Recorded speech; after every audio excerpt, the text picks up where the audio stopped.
नमस्कार, मैं जितेंद्र चतुर्वेदी। अचानक ऐसा क्या हो गया कि आम आदमी पार्टी में बेचैनी का आलम छा गया है। और ये जो शीश महल है, इसमें तो एक अलग ट्विस्ट आ गया है। कहा जा रहा है कि मनीष सिसोदिया का भी इससे कोई ताल्लुक है। अब प्रश्न ये उठता है कि उनका क्या लेना देना है इस मामले से और किस हद तक लेना देना है। दूसरा सवाल यह है कि ये जो पीडब्ल्यूडी के उस समय प्रमुख सचिव रहे, उनके पास तक फाइलें ना भेजने के पीछे की क्या वजह रही। क्या वहां फाइल भेज देने से आम आदमी पार्टी की सरकार जो अपने मुख्यमंत्री के लिए महल बना रही थी उसका रहस्य खुल जाता क्या, या फिर मामला कुछ और था। और एक प्रश्न इसी से यह भी जुड़ा हुआ है कि ये जो बिल्डिंग कमेटी है पीडब्ल्यूडी की, क्या उससे क्लियरेंस लिया गया था। ये तमाम चीजें अब उठ खड़ी हुई हैं चूंकि सीएजी बैठने जा रही है। एक तरीके से आप कहें तो प्रारंभिक जांच पड़ताल उसने शुरू कर दी है। तो इस कारण से अब तमाम तरह की बातें निकल कर आ रही हैं। और फिर एक प्रश्न इस बात से भी जुड़ा हुआ है कि आखिर दिल्ली के एलजी ने कौन सा पत्र भेजा आम आदमी पार्टी की सरकार के जो मुखिया हैं अरविंद केजरीवाल के पास कि पूरे महकमे में हलचल मच गई है। ये तमाम सवाल हैं जिस पर हम लोग एक एक करके बात करेंगे, लेकिन शुरुआत करते हैं एलजी के पत्र से ही।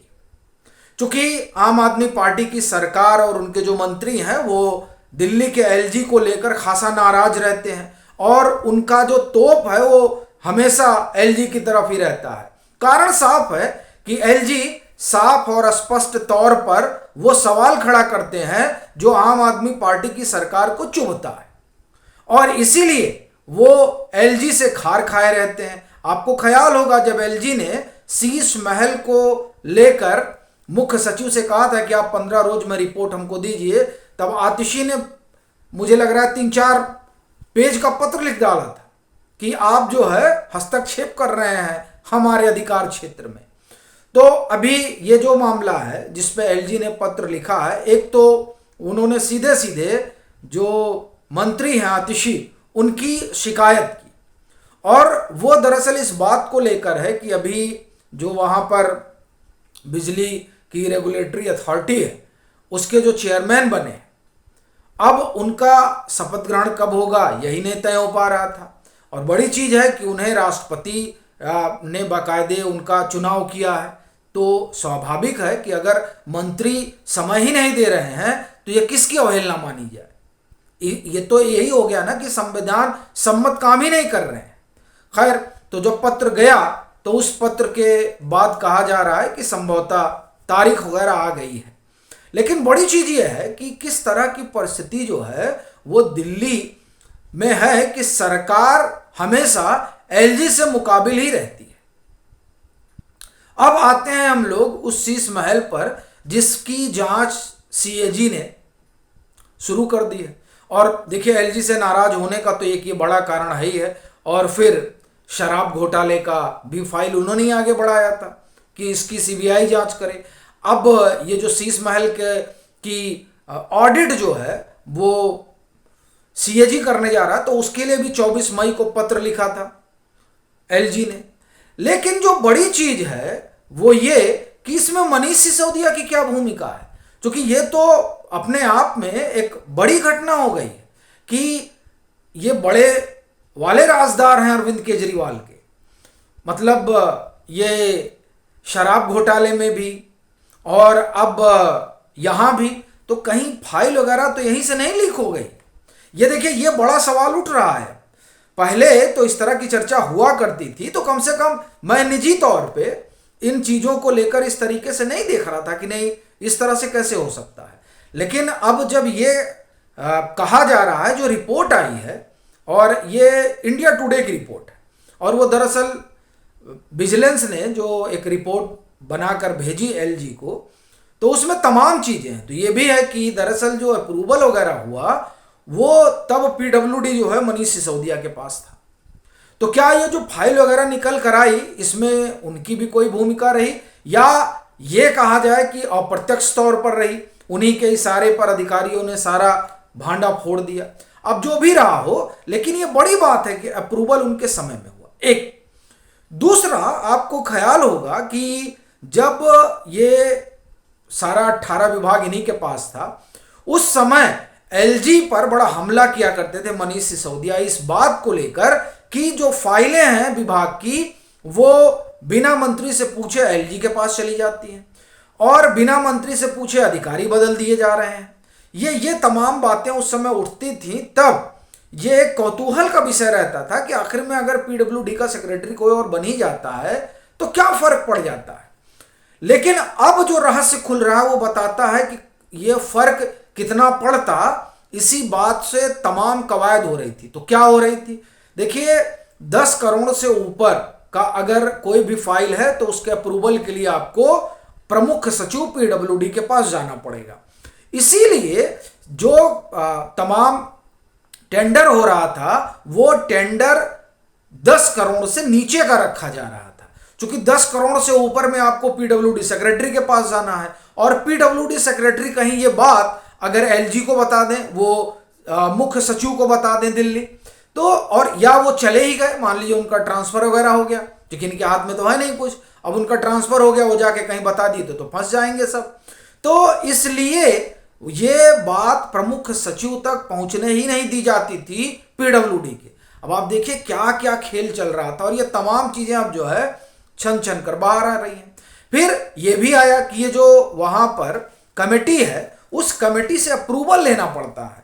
अब देखिए अप्रूवल क्या लें, अब अगर 10 से ऊपर का लेते तो प्रिंसिपल सेक्रेटरी के पास जाना पड़ता पीडब्ल्यूडी, तो वहां से बचने के लिए इन्होंने 10 से नीचे का कर दिया। और यहां जो बिल्डिंग पीडब्ल्यूडी की जो ये बिल्डिंग कमेटी है उसके पास भी नहीं गए, अनुमति ही नहीं ली उससे, हाउस क्लियरेंस ही नहीं लिया भाई। ये तमाम चीजें जो है वो जो रिपोर्ट है उस रिपोर्ट से निकल कर आ रही है। फिर देखिए उसमें एक बड़ी चीज ये है कि वो तो आप लोग भी वाकिफ हैं उससे, बात रिनोवेशन, बजट 15 से 20 पहुंच गया 53। ये हाल है, तय हुआ था कि इतने वर्ग स्क्वायर फुट में होगा, वो पहुंच गया 1900 वर्ग स्क्वायर फुट।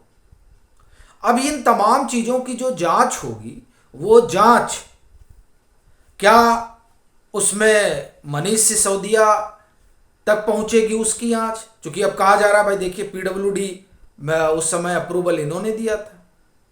तो ये अब मामला जो है बड़ा रोचक हो चला है कि इसमें इनकी क्या भूमिका है। और फिर ये जो 7 अधिकारियों को जो पीडब्ल्यूडी से जुड़े हैं जिनको नोटिस भेजा है सो कॉज विजिलेंस ने, वो क्या कहने जा रहे हैं, क्या वो गवाह बनने जा रहे हैं सरकारी, जैसे शराब घोटाले में सी अरविंद बने सरकारी गवाह और 1-2 अधिकारी बने सरकारी गवाह। अब वो सरकार को सब कुछ बता दिया उन्होंने, सरकार ने जो कुछ वहां किया था। अब यही सवाल खड़ा हुआ है इन 7 पीडब्ल्यूडी के अधिकारियों के सामने भी, और वैसे लग यही रहा है क्योंकि वहां जो कुछ लिखा है, जो शो कॉज नोटिस सर्व किया गया था उसमें यह कहा गया था कि पीडब्ल्यूडी के रिकॉर्ड में यह बताया जा रहा है कि किस तरीके से मुख्यमंत्री चाहते थे तो इंटीरियर वगैरह बदला गया। अब ये जो तमाम चीजें हैं वो आम आदमी पार्टी के अगुआ और दिल्ली के मुखिया अरविंद केजरीवाल की समस्या को बढ़ा रही हैं। इसीलिए क्या कहा जा रहा है कि ऑर्डिनेंस जो है वो देखिए अरविंद केजरीवाल के खिलाफ नहीं है, वो दरअसल आवाम के खिलाफ है। क्या वाकई में वो अरविंद केजरीवाल के खिलाफ नहीं है, वो असल में खिलाफ उन्हीं के हैं, उसे अपने पक्ष में करने के लिए ही वो पूरी कोशिश कर रहे हैं। और अगर वो जनता के खिलाफ है और जनता की इतनी ही चिंता अरविंद केजरीवाल की सरकार को है तो ऑर्डिनेंस का विरोध नहीं करना चाहिए, क्योंकि विजिलेंस अगर इनके पास आएगा तो कांग्रेस की माने तो 5,000 करोड़ रुपए का अतिरिक्त व्यय दिल्ली सरकार पर पड़ जाएगा, और वो जो अतिरिक्त व्यय होगा उसको भरेगा कौन, करदाता भरेंगे, करदाता दिल्ली के। तो इसीलिए आप देखिए कि अब डोर टू डोर कैंपेन शुरू होगा, क्योंकि ये जो तमाम आरोप लगे हैं उससे अरविंद केजरीवाल की ईमानदारी कटघरे में है, और वो भी कटघरे में है।